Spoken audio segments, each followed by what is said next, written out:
जय भीम साथियों, नमस्कार। मेरा नाम है प्रमोद कुमार। मुर्दहिया से आप जुड़ चुके हैं और आज मैं आपको दिखाऊंगा जो हमारा स्टूडियो है, जो मुर्दा की खबरें आपको सुनाता है।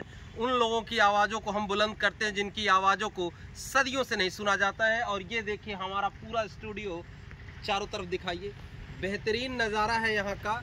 और यहीं पे हम इसलिए वीडियो शूट करते हैं क्योंकि हमारे पास कोई अपना स्टूडियो नहीं है और यहाँ से आपको चीज़ें क्लियर और कट समझ आती हैं।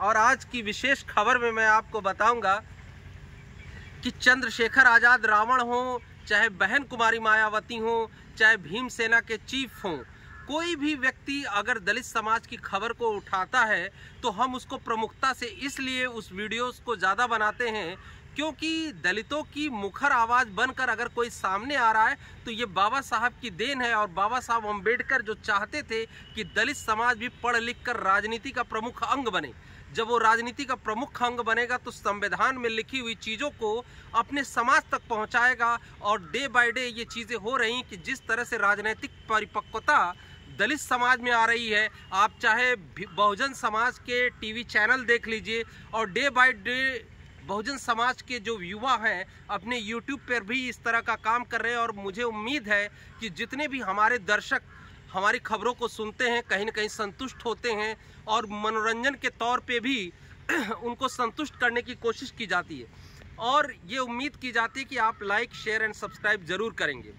बात करेंगे आज बाबा साहब भीमराव अंबेडकर के सिद्धांतों पर चलने के लिए जितनी भी राजनीतिक पार्टियां बनी हैं, चाहे कोई पीडीए के नाम पर कर रहा हो, चाहे भारतीय जनता पार्टी जो आज बाबा साहब को नमन कर रही है, अभिनंदन कर रही है, चाहे पिछड़े समाज के कई लोग ऐसे हैं जो बाबा साहब के नाम पर पार्टियां खोल कर आगे चलकर वो उन्हीं मनवादी व्यवस्थाओं के समर्थक बन जाते हैं। लेकिन बाबा साहब के मूल सिद्धांतों को लेकर अगर कोई नेता चला है हिंदुस्तान में तो कांसीराम साहब थे। और कांसीराम साहब ने वो नींव डाली दलित राजनीति की। उत्तर प्रदेश में जब बहन कुमारी मायावती को उन्होंने इस तरह से तैयार किया कि वो मुख्यमंत्री पद को सुशोभित कर रही थी और 3 बार उत्तर प्रदेश की मुख्यमंत्री बनी। और वही एक लहर थी कि दलितों में राजनीतिक जो जान डाली, जो शक्ति और ऊर्जा का संचरण किया, वो बहन कुमारी मायावती ने कांसीराम के सिद्धांतों पे। और कांसीराम साहब एक कुशल राजनीतिज्ञ इसलिए भी कहे जाते हैं कि उन्होंने इस देश के 85% पिछड़ों को इकट्ठा करने की कोशिश करी। उन्होंने कहा कि ये लड़ाई अकेले एक अछूत की नहीं, उस पिछड़े समाज की है, उस नाई समाज की भी है, उस धोबी समाज की है, उस बढ़ई समाज की है, पटेल समाज की है, यादव समाज की है, जिनको सामाजिक न्याय नहीं मिला है, जिनको सामाजिक न्याय का प्रतिनिधित्व नहीं मिला है। तो कांसीराम साहब ने उस काम को बखूबी निभाया कि एक मंच तैयार किया जिसे बहुजन समाज पार्टी कहते हैं। कुछ बुरे दिन चल रहे हैं पार्टी के साथ, लेकिन अब नई पीढ़ी भी आ गई और नए तरीके से अपना दलित राजनीति को नया एक सोशल मीडिया पे मंच दे रही है। वो है भीम आर्मी और आज़ाद समाज पार्टी, जिसमें नेतृत्वकर्ता चंद्रशेखर आज़ाद रावण हैं और आज दलित युवाओं की मूल पसंद बन के हैं। और एक बात और अच्छी है दलित राजनीति में कि चंद्रशेखर आज़ाद रावण मुखर होके बोलते हैं। उनकी बातें देख लीजिए, उनकी मूँछों का ताव देख लीजिए, उनके एटीट्यूड को देख लीजिए और देख के लगता है कि बाबा साहब अम्बेडकर यही तेज, यही शक्ति, यही ऊर्जा चाहते थे कि हर दलित में अंदर आए, तभी सामाजिक न्याय और समतुल्यता का भाव बराबरी के साथ सबको मिलेगा।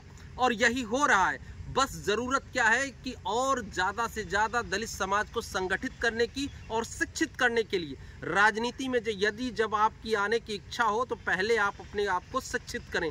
यही बाबा साहब चाहते थे, कांसीराम साहब चाहते थे, बहन कुमारी मायावती भी चाहती हैं और अब चंद्रशेखर भी चाहते हैं। तो फिलहाल आज की वीडियो में सिर्फ इतना कि कांसीराम साहब ने बाबा साहब के द्वारा प्रदत्त संविधान को, सामाजिक न्याय को कैसे राजनीति का एक रंग दिया और एक मंच तैयार किया, इसके लिए हम उनके कृतज्ञ हैं, बहुत बहुत आभारी हैं कि इस ऐसे महान पुरुष हमारे समाज के थे और हमारे समाज के लिए उन्होंने अपना पूरा जीवन परित्यज्य कर दिया। साइकिल यात्रा से अपने कैरियर को शुरुआत किया, 1-1 रुपए चंदे लेकर पार्टी का गठन किया, जिसको आज बहुत से दलित युवा जो बहुत ही मॉडर्न लाइफ जीते, जो समझ नहीं पाते, तो कांसीराम साहब को पढ़ना चाहिए। वीडियो अच्छी लगे तो आप लाइक, शेयर एंड सब्सक्राइब जरूर करिएगा। जय भीम, जय भारत।